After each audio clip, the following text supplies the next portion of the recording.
आज हम सभी एक कार्यक्रम के तहत मिर्ज़ापुर के महिला प्रबोधिनी संस्थान में आए हुए हैं, जिसकी संस्थापिका श्रीमती नंदिनी मिश्रा जी हैं, जो वर्तमान में इनरव्हील क्लब की प्रेसिडेंट भी हैं। और आज के कार्यक्रम के मुख्य अतिथि मिर्ज़ापुर के डीएम श्रीमती दिव्या मित्तल जी हैं। और मिर्ज़ापुर के महिला प्रबोधिनी संस्थान के गांव की सभी महिलाएं आदरणीय मैम का स्वागत करते हुए यहाँ पर गांव की हजारों महिलाएं अपने जीवन को स्वावलंबी बनाने के लिए प्रशिक्षण प्राप्त करती हैं। और कार्यक्रम में सर्वप्रथम दीप प्रज्वलन करके कार्यक्रम का उद्घाटन किया गया।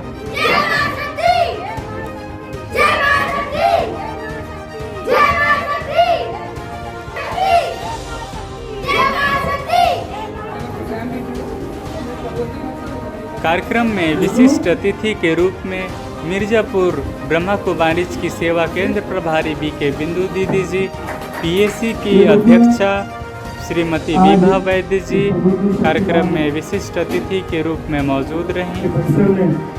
अपने परिवार से हमारे जनपद की मन को शांत कर आत्मा को परमात्मा के स्वरूप में ले जाने का ज्ञान, बुद्धि और विवेक जगाने का काम यहाँ पर ब्रह्मा कुमारी मंदिर की परमात्मा बिंदु बहन जी कुमारी जी की उपस्थित है।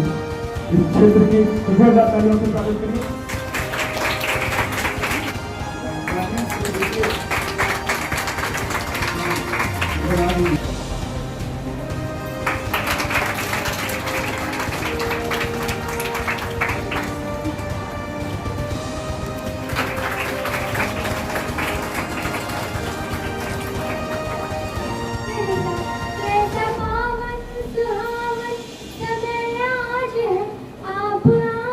समारोह में नंदिनी जी और हमारे अन्य सभी विशिष्ट अतिथिगण, हमारी सभी मातृशक्तियाँ, आज का मेरा ये कार्यक्रम बहुत कठिनाई से मैं आ पाई हूँ, क्योंकि एक तो आप देख रहे हैं मेरे आँख पे चश्मा चढ़ा है, तो आज मेरी वो आई फ्लू मुझे हो रखा है। और साथ में वो भी बात नहीं है क्योंकि आज शासन से बैठक आ गई थी, परंतु मातृशक्तियों से मिलने का मौका मैं कोई छोड़ना नहीं चाहती। मैंने चाहे 5 मिनट के लिए आऊँगी आऊँगी जरूर, तो इसलिए मैं आई।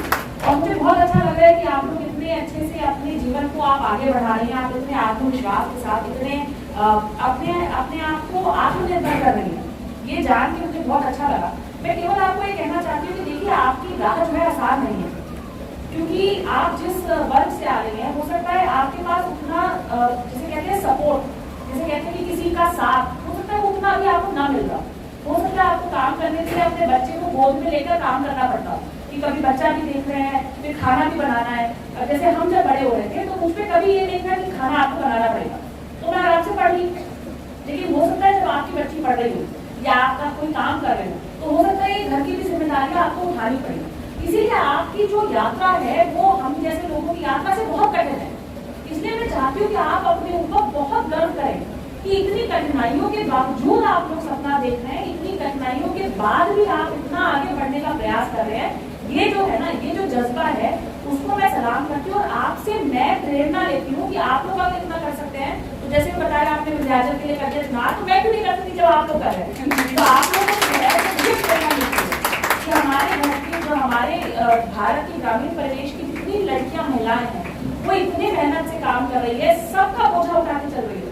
अच्छा, सरकार भी सारी चीजों को आप ही को दे देती है, वो कहते हैं पुरुषों को छोड़ो, हमें महिलाओं पे ज्यादा भरोसा है। तो हमारा समूह होगा वो महिलाओं का समूह, कोटा जो होगा वो महिलाएं देखेंगी, आंगनबाड़ी का वो महिलाएं चलाएंगी, आशा भी जो बहू होगी, तो सारा देश का जिसे कहते हैं बोझ तो नहीं मैं कहूँगी, जिसे पूरे देश का जो उठा के चलने की जिम्मेदारी है वो आपकी महिलाओं के ऊपर जो है सब लोगों ने दे दी। उसका कारण कि कहीं ना कहीं ऐसा है कि जब एक पुरुष आगे बढ़ता है तो भी परिवार आगे बढ़ता है, लेकिन जब एक महिला आगे बढ़ती है तो वो ये समझती है कि मेरे बच्चे को क्या चीज की आवश्यकता है, वो ये समझती है कि मैं ऐसा क्या करूं जिससे मेरे बच्चे की पढ़ाई बाधित ना हो, क्योंकि आगे जाके सुखी जीवन जी पाए, उसका बोझ जो है आपको कहीं ज्यादा होता है।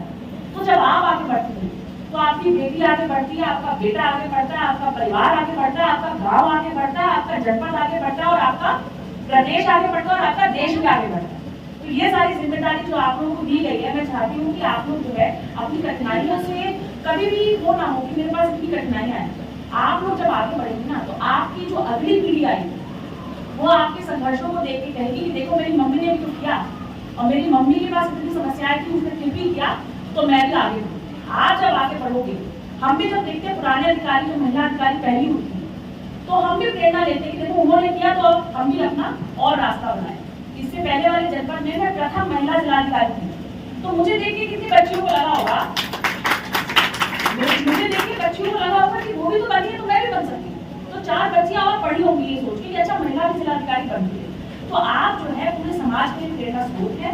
मैं चाहूंगी कि जितना अच्छा काम आप लोग कर रहे हैं प्रबोधिनी के साथ भी, नलिनी के साथ भी, आप सब महिलाएं भी, आप लोग हैं ही, आप लोग सब तो जिसे कहते हैं कि समाज के अग्रणी महिलाएं हैं, आपको देखकर देखिए हमेशा आपको एक बात समझनी होगी कि आप अपने अपने क्षेत्र में जो भी कर रहे हैं आप अच्छा कर रहे हैं, लेकिन हर एक महिला जो सामाजिक महिला है उसका ये दायित्व है कि उसको देख करके 4 बच्चियां सोचे कि मैं उसकी जैसे बनना चाहती हूँ। आपके आचरण को देख के, आपके काम को देख के, आपकी बात को सुन के उसको लगना चाहिए कि वो भी तो करी महिला, तो हम भी करें। तो आप लोगों को मशाल बन के जो है जो हमारे समाज को पूरा जगमगा देना है, ये आप लोगों की जिम्मेदारी है। और आप लोगों की यही जिम्मेदारी है कि आपको सबको ऊर्जावान रखना है, अपना आगे बढ़ते जाना है। बस इसी के साथ अपने वाणी को विराम देती हूँ। आपने मुझे यहाँ बुलाया, मुझे बहुत अच्छा लगा और आप सभी को बहुत बहुत शुभकामनाएं और स्वतंत्रता दिवस की कल के लिए अग्रिम शुभकामनाएं आप सभी को। और मैं उम्मीद करूंगी कि माँ विंध्यवासिनी का आशीर्वाद आप सभी पे बना रहेगा और आप लोग उत्तर होकर सदैव प्रगति करते रहेंगे। बहुत बहुत धन्यवाद। बहुत बहुत धन्यवाद आदरणीय जिलाधिकारी महोदया का। आपने और कल 15 अगस्त स्वतंत्रता दिवस है तो सभी झंडा फहराते हुए जी, और आपने एक बगीचे को गोद भी लिया है तो उसमें वृक्षारोपण भी आप सभी के द्वारा किया गया।